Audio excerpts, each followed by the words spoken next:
This podcast is brought to you by the Islamic Center and NYU. For more information, visit our website at www.icnyu.org. Welcome. So today's topic is about intentions, right? But before we do that, I wanted to talk a little bit about the NASA pics that are going around, right? And I think that, a lot of times when we see things like this, we can get so caught up in, wow, that's such a cool discovery. That's awesome. I can't believe this exists in space. And as Muslims, we look at everything as pointing us to Allah subhanahu wa ta'ala, that nothing is a coincidence, that when Allah shows us something, it's not just in vain, right? Because when we think of Allah, He's the one who veils and unveils, correct? What we see with our eye is only because He has unveiled it for us. So if you look around you or if you see something that is beautiful, it's because Allah created it and He allowed for you to see it.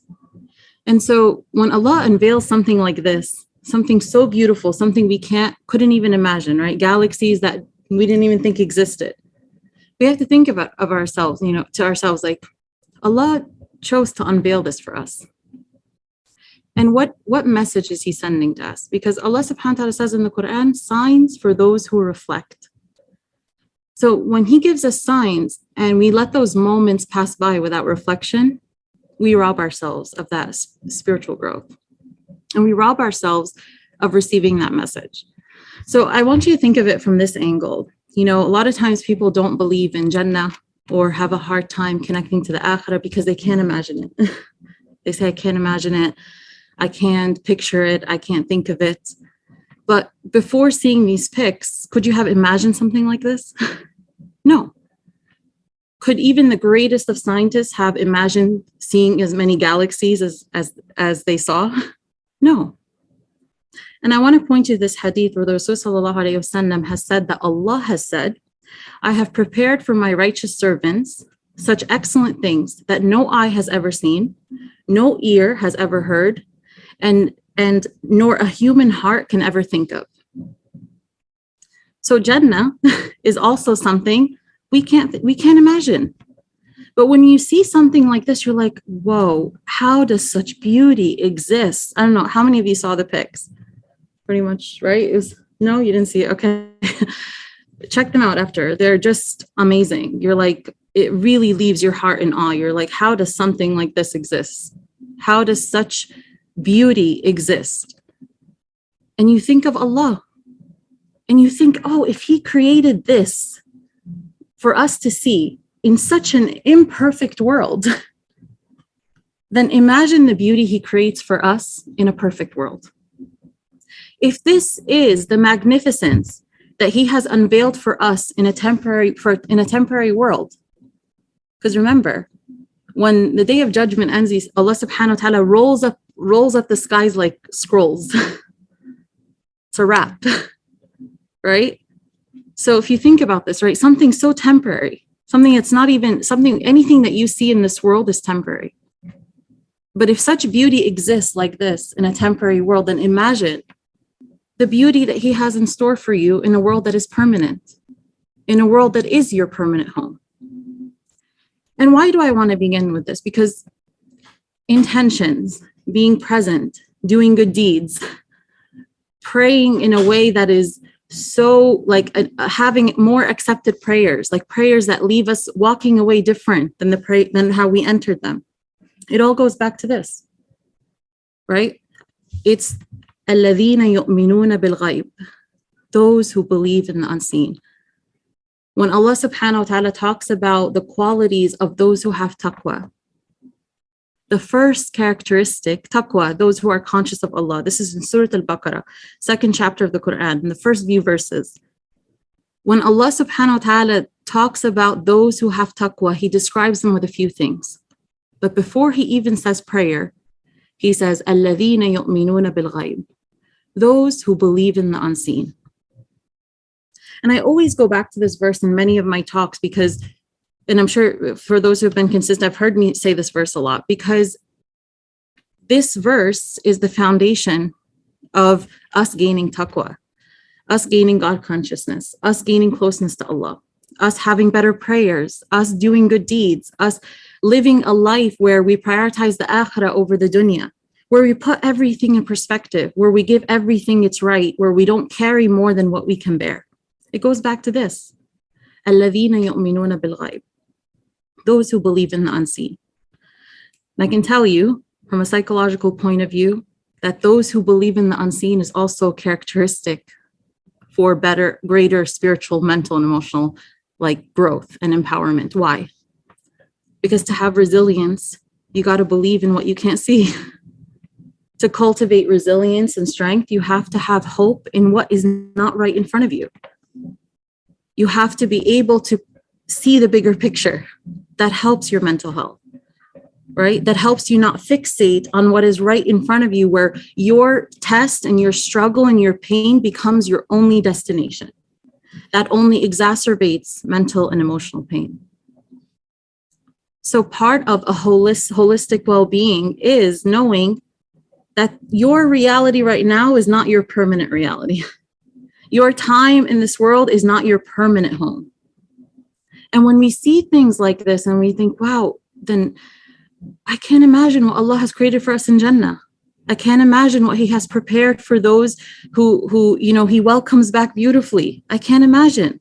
And you reflect and you contemplate, and then your heart starts to fill up with this connection to this world that He created for you, that He prepared for you. In psychology, we know that visualization is so important for growth, right? Like if you want to, succeed career-wise, if you want to accomplish a goal, they say visualize. I'm sure many of you have heard this, right? Like to actually practice it daily, where like if you have a goal in mind every day, sit for, 10, 20 minutes and picture your goal. Visualize what that feels like. Visualize you arriving at that goal. And they say it's so powerful, because what happens is when your mind creates a visual image of something, it actually sends a message to the rest of your body to follow through. And the stronger that image is in your mind, the stronger your actions are connected to that. So they say, for example, if someone has a certain goal and they visualize it every day, they find that they're doing the actions that are in service of that goal, because that image is so strong in their hearts, which is interesting. In this hadith, the Prophet ﷺ did not say he said that Allah has said that Allah has prepared for us something that no eye has seen, no ear has heard, and not a human heart can think of. Can a heart think? Why didn't Allah subhanahu wa ta'ala no mind can think of? Because you use your mind to reflect and to think of an image. But this is the tool of connection. Once that image settles into the heart, that's when you're so connected to it. That's when you're really driven. That's when it's not just a fleeting thought. It's not just, I want to do this. No, it's like, I feel it. I know it. This is a belief. This is a value of mine. This is something I am so connected to. That's the difference between knowledge and connection, right? A lot of us have a lot of information. Actually, it's the difference between information and knowledge. My teacher used to say that information only becomes knowledge when it enters the heart. And in the world we live in today, we value information more than knowledge. One of the things I always tell my students at my institute is that when we do the work, we have to constantly be revisiting things we know and ask, how did that information translate into a shift in my heart? And how did that shift translate into an action in my life where that knowledge, now I can see that the fruits of it in my life. And many of us today, in the world we live in, where we have access to information at the tip of our fingers, we have so much information that we hardly access. And honestly, I don't believe the mind is designed to have that much information. I don't believe the mind is designed to absorb every negative news article, every piece of information about every place in the world. It's not, I don't think it's meant to do that. Even the companions of the Prophet sallallahu alaihi wasallam and radiallahu anhum, when they used to learn the Quran, they would take a few verses at a time and they would come back after they have seen those verses in their actions. And so I know the talk is about intentions, but I'm starting it off with this because for me to connect your heart to intentions and you to become, so so connected to the importance of setting intentions daily, you have to be connected to the akhirah. Because intentions are all about deriving meaning from what you do. And you won't keep setting intentions if you're not connected to the meaning that Allah holds for you in the akhirah. You might do something nice for someone. They don't show any appreciation. They don't care. You might put so much effort into something. The outcome isn't what you expected. But Allah subhanahu wa ta'ala tells us that He doesn't make any of our efforts go to waste. So a believer knows that their intentions have value. And so the reason why we started talking about this, about the importance of, I actually forgot to mention something about visualization. If you think, I talked about how it's so important that there's a psychology and the power of imagining things, right? And imagining like what you want to achieve and what that's going to look like. Why do you think Allah subhanahu wa ta'ala gives us so many detailed verses of Jannah? So you could imagine. So you can reflect. Allah gives us so many details so we can think and wow, it has this and it has this and these are the qualities of Jannah. So you can think and reflect so that it becomes like an image, an imagination, a visualization, right? That your heart becomes connected to. So then, just like any other visualization, your actions follow through. And we say our ultimate goal, whenever you ask any Muslim, what's your ultimate goal? Jannah, right? It's like, and it's like, it should be, but like, then shouldn't we visualize that? Shouldn't we take the time to reflect upon that, to connect our hearts to the verses in which Allah subhanahu wa ta'ala tells us what He has promised us? And don't you think that if you do that, that then your actions are also going to follow through when that heart has a connection to that? That is ultimately your goal, because we say it's an ultimate goal. Again, back to information, knowledge. No, the heart knows it's its ultimate goal. It's its ultimate destination. And then your limbs act accordingly. You no longer want the things that are displeasing to Allah. You find your heart liking the things that are pleasing to Allah, right? That's what happens. They say that one of the signs that, you have iman in your heart is you start to dislike what Allah dislikes. You start to like what Allah likes. You look at something, and even though it's popular, you say, no, that's not right. It's not according to Allah. It's not what Allah wants. Allah gives this heart an ability to see beyond what the physical eye can see. And so when we talk about Jannah, what is the currency of Jannah? What's the currency of Jannah? What gets you into Jannah? Good deeds, right? Okay, what qualifies a good deed to be accepted? Is it just any deed? Your intention. But what qualifies a good intention? An intention that is accepted. Not every intention is accepted.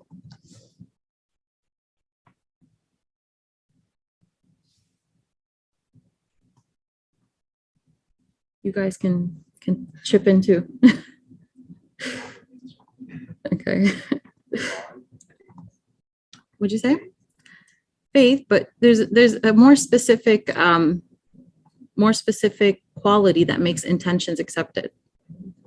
Like a pure intention for God's sake alone. Pure intention, sincerity, right? A pure intention for Allah's sake, right? That's what makes, sorry, give me 1 second.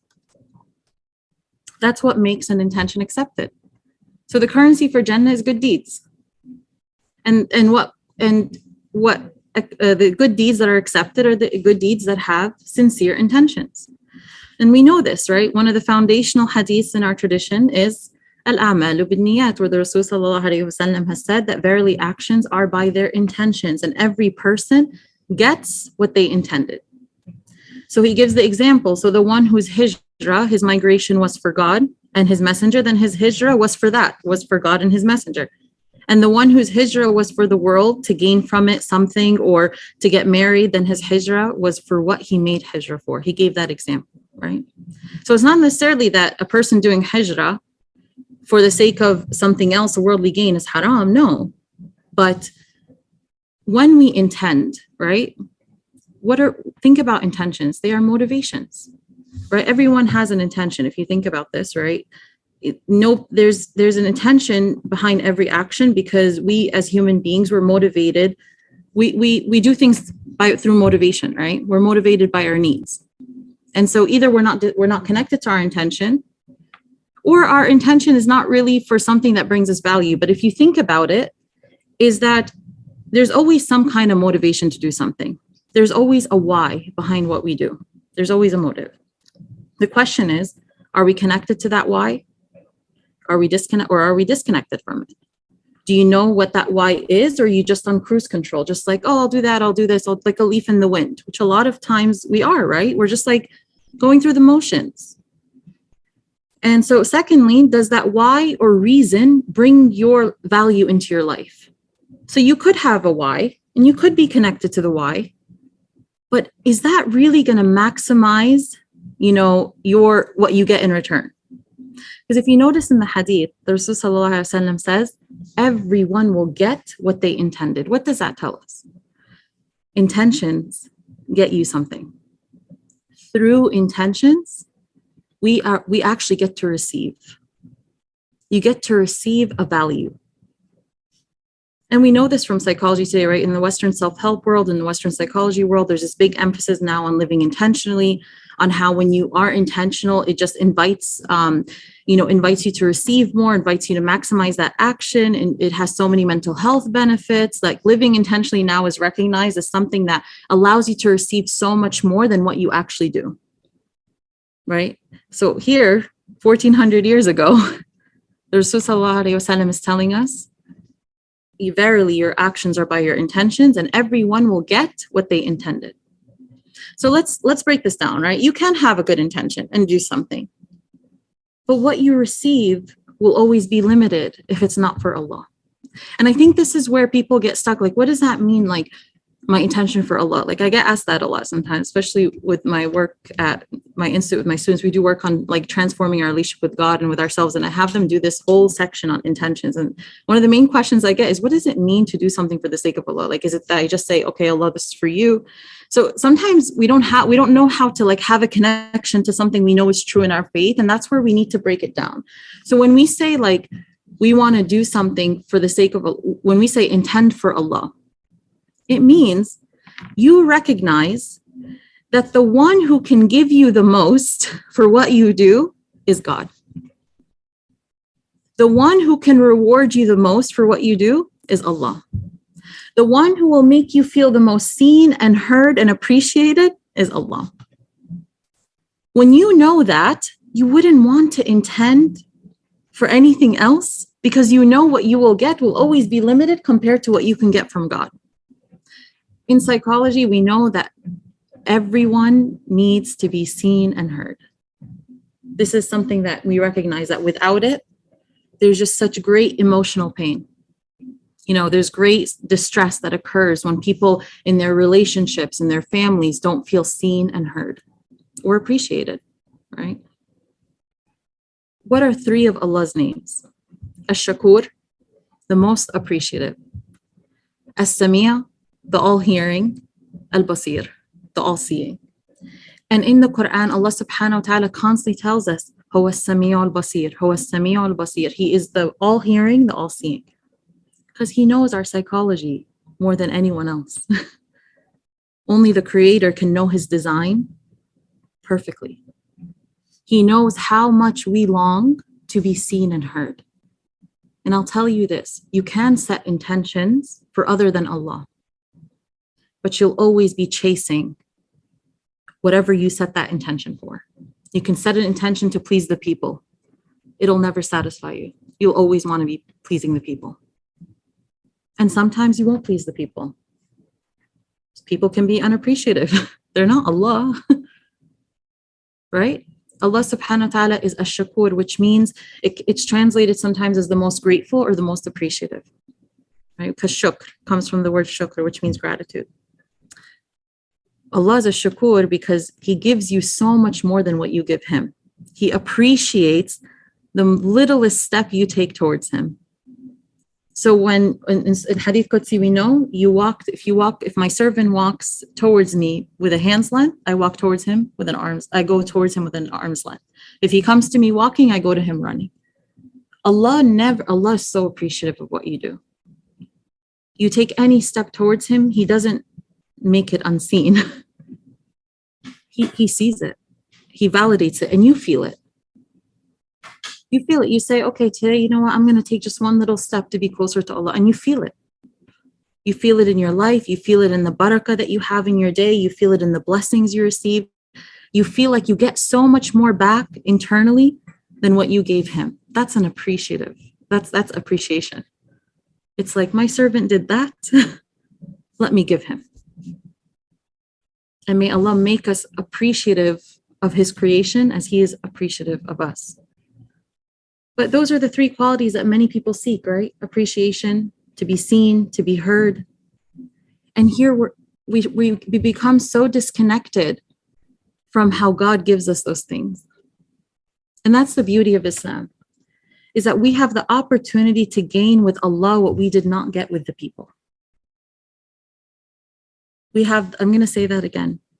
For anyone hearing this who feels like, I didn't get this from my parents, I didn't get this from this person, or this relationship or that relationship. As Muslims, we have the opportunity to gain from Allah what we did not get with from the people. That's a power. Because as human beings, I know this world always tells you that, you're the master of yourself, which is Allah. No, we are not. So loving yourself does not mean you worship yourself. And loving yourself does not mean that you're the source of everything you need, because we're not designed that way. We're not designed to be the source of everything we need. Allah is the source of everything we need. And as human beings, we long to be seen and heard from something outside of us. So sacred self-love, yeah, I want everyone to love themselves, and I want everyone to feel valuable, and I want everyone but to appreciate the qualities that Allah has given them. But don't confuse that for self-worship, because you're going to struggle in the end. You were designed to be seen and heard by Allah subhanahu wa ta'ala. Just as people are designed, want to feel seen and heard by someone they love. So I want to change the way we think about intentions, because it's not this technical thing of like, okay, I did this for Allah. You have to feel it in your heart. So what does that mean?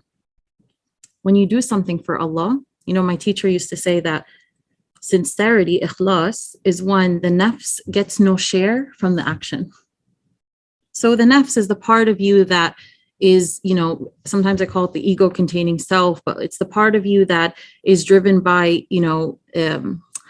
pleasure seeking part of yourself, wants to feel comfort. It wants to feel the self-importance, right? It wants to feel, that attention. It wants credit. It wants, right? So when the nafs, and it's really the humanness of us.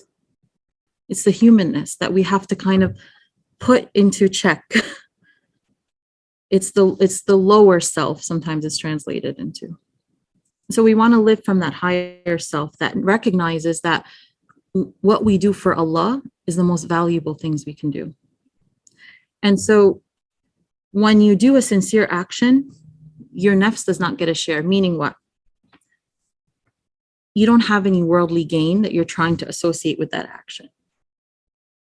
You do it, and you have an action, you do a good deed, and it is enough for you that Allah has rewarded you for it. Not, I did a good deed, but I'm also going to share it so I can get the reward, but I want other people to also acknowledge it. That's not sincerity.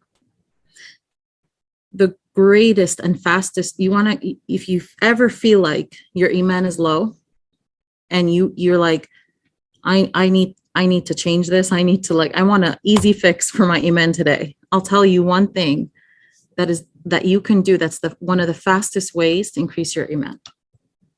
And it is do an action that day that nobody knows about but Allah. Tell no one. But as you are doing it, feel that only me and Allah know. Only you, Allah, know. It's enough that you know. Do a powerful good deed. Go help somebody, do something good for somebody else, and don't tell anyone. what that does is that you're cultivating this muscle that prioritizes Allah seeing you above anyone else, and feel content with that, feel sufficed with that, that's enough for me. That itself is valuable on its own. I don't need to post about it for it to be valuable.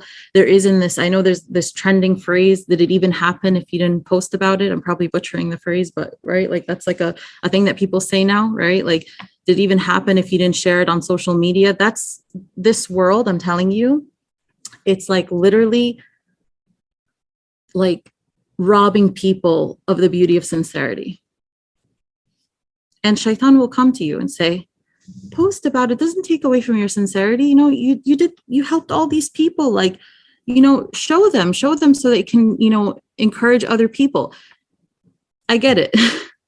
But if you didn't build the muscle first of knowing what it means to do actions for the sake of Allah alone and know the beauty of that, how will you know the difference between sharing something for the sake of Allah still, but to encourage others, but still for the sake of Allah, and doing something because you're confused and you're just masking it with, well, I'm encouraging others, right? You won't know the difference because you haven't cultivated the muscle of sincerity first, and you don't know what it feels like to do things for Allah alone where you feel sufficed. And so it's a confusing time, and a lot of times we're doing very nafs-oriented things, nafs-driven things, ego-driven things, and we're masking it with Islam. We post a picture and we it doesn't really bring us any value. It doesn't bring, but we say, oh, this is we mask it beautifully with Islam, We have to be careful. Just because it's popular and just because people are doing it doesn't mean that it's good for your heart. So I really think that it's so important. This is why that, halwa, like alone time with Allah, and cultivating the muscle of doing things privately, good deeds privately, is so important, because it strengthens that relationship with Allah. It allows you to prioritize Him seeing you. And Allah gives us the example of, a person on the Day of Judgment who will come to Allah and say, I've recited the Quran. I learned knowledge and I taught it to the people. And Allah subhanahu wa ta'ala, will tell him that, you have lied.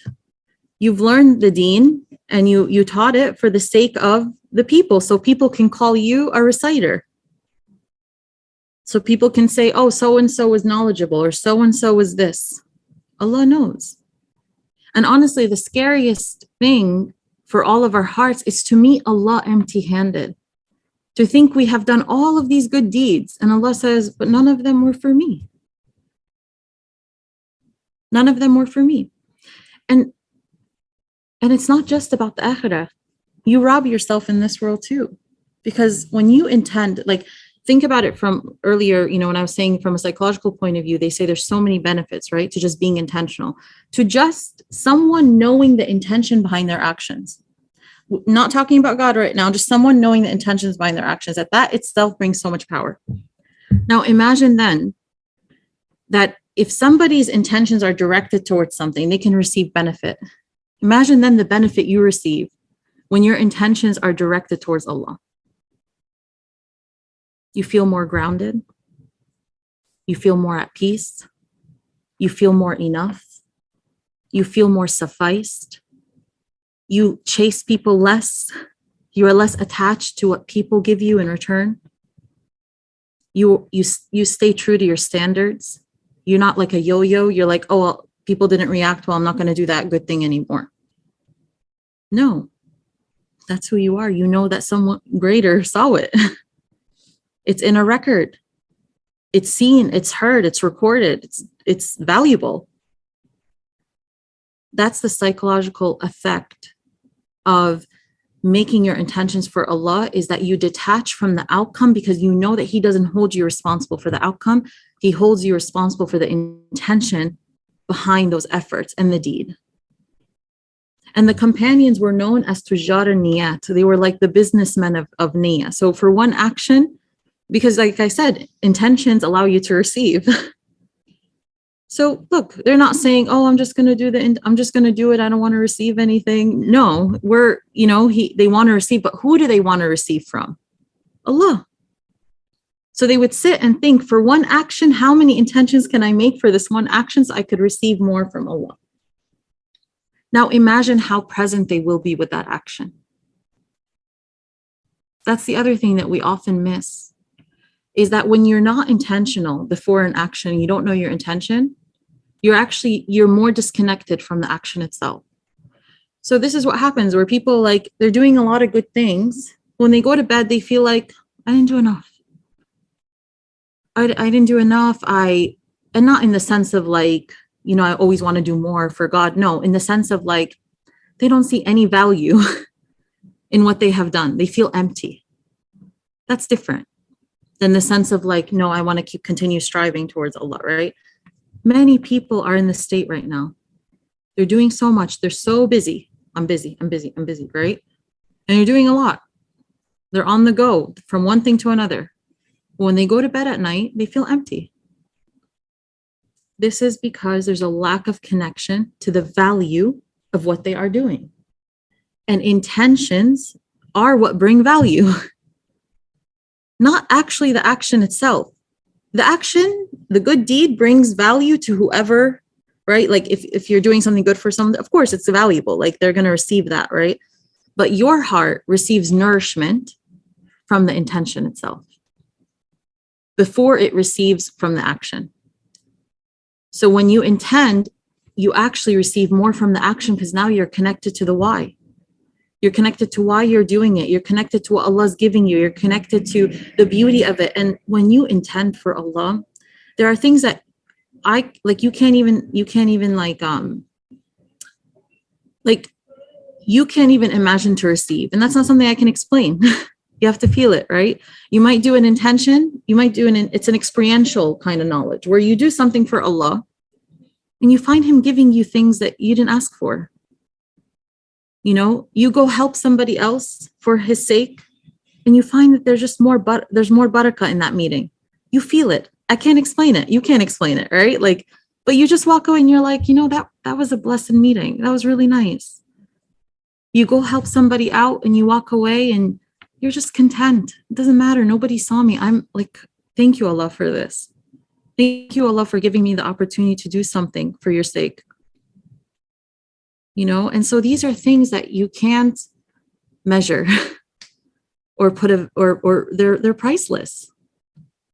But we rob ourselves when we're just on cruise control, when we're like, we don't even sit and ask ourselves, why am I doing this?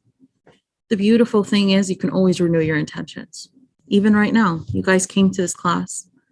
It's always good to renew our intentions, and align that intention with Allah. Ya Allah, if I came here just seeking, I don't know, I'm just giving an example, like just to be around people or, then no, Ya Allah, I'm coming here for you, to learn, to become closer to you, to earn your reward, because you love when I go seek knowledge, when the angels look for gatherings like this. Why? Because they're beloved to Allah. The angels search the world for gatherings that remember Allah subhanahu wa ta'ala. And when they find a gathering that remembers Allah, they come and they descend and they sit with those people. Because remembering Allah is all they know.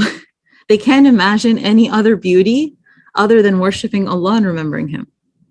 So when they find human beings doing it, they become so happy. They're like, what? And they want to be in our presence. And when we're done with our gathering, they're so happy to have sat with us and seen this and witnessed it, that they go up to Allah subhanahu wa ta'ala and they mention each of us by name. And they say, so-and-so was there and so-and-so. Of course, Allah knows, but this is just a reflection of how powerful it is, how powerful these gatherings are, how powerful it is to go to do something for the sake of Allah.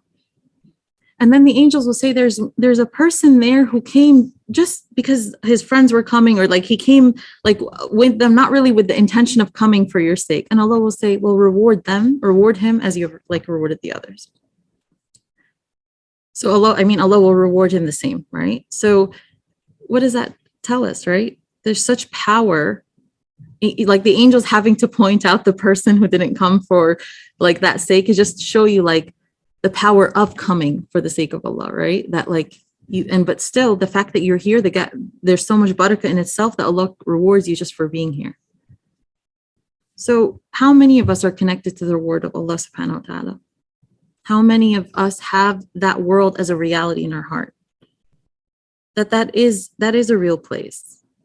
And I look for opportunities like this, such as like these NASA pics, or you see something beautiful in the sky, or a full moon, or, because those are the moments that, like, wow, if this is so beautiful. For me, it's a full moon. Whenever I see a full moon, it just makes me like I can't imagine if the moon is this beautiful, a full moon, then I can't imagine what it is to look at Allah, to view Allah subhanahu wa ta'ala. And that was actually one of the things that, it's a hadith, right? Where the Rasul sallallahu alaihi wasallam was sitting with the companions and there was a full moon. And he said to them, you will see Allah as clearly as you see this moon. So we should look for opportunities where we remember those realities, where we remember what we cannot see, where we remember what is veiled from us.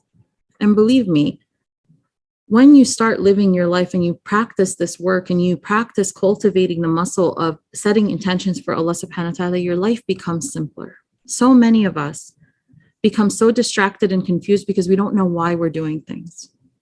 Then we get frustrated and resentful because we weren't connected to our intention, and then we had expectations, and this is what I feel is happening more and more, where people are just disconnected from themselves.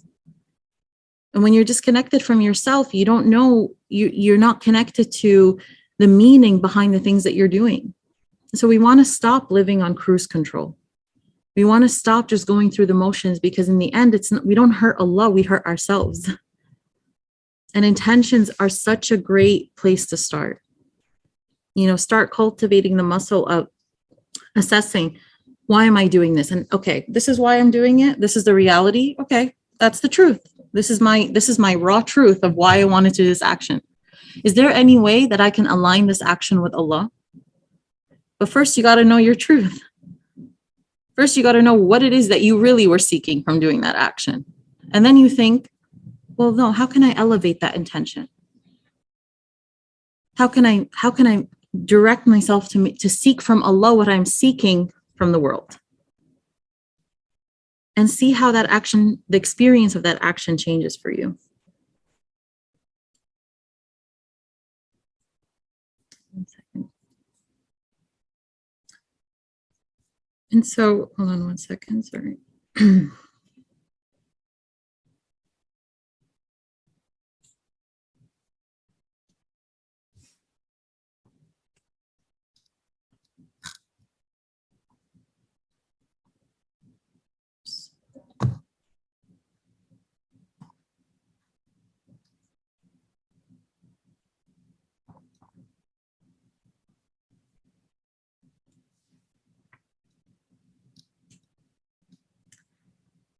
And so in any moment when we do something, or when we're about to do a good deed, I want us to think of that. How can I elevate this intention so that I can receive greater value from that action?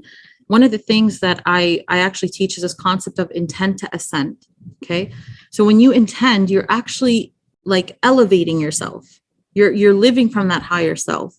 And you're ascending to Allah subhanahu wa ta'ala, you're ascending to the things that you want to achieve. You're essentially elevating the opportunity that you have from that action.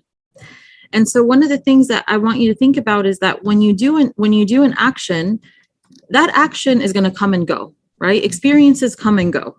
But that intention gives a value to that action that transcends time and place. Meaning what?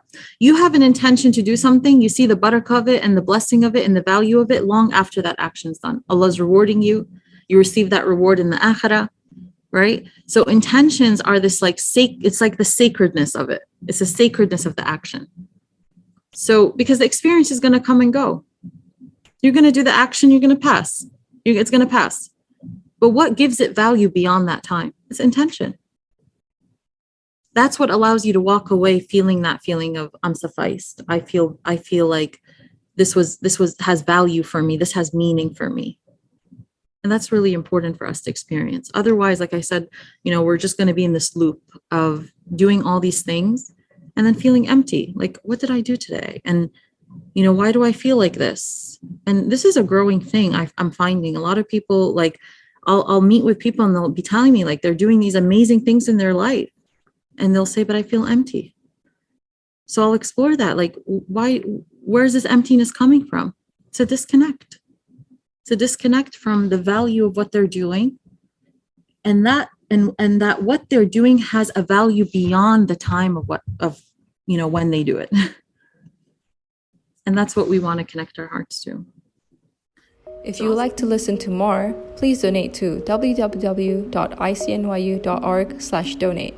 For more of our virtual programs, go to www.icnyu.org/classes. If you have any questions, email us at info@icnyu.org.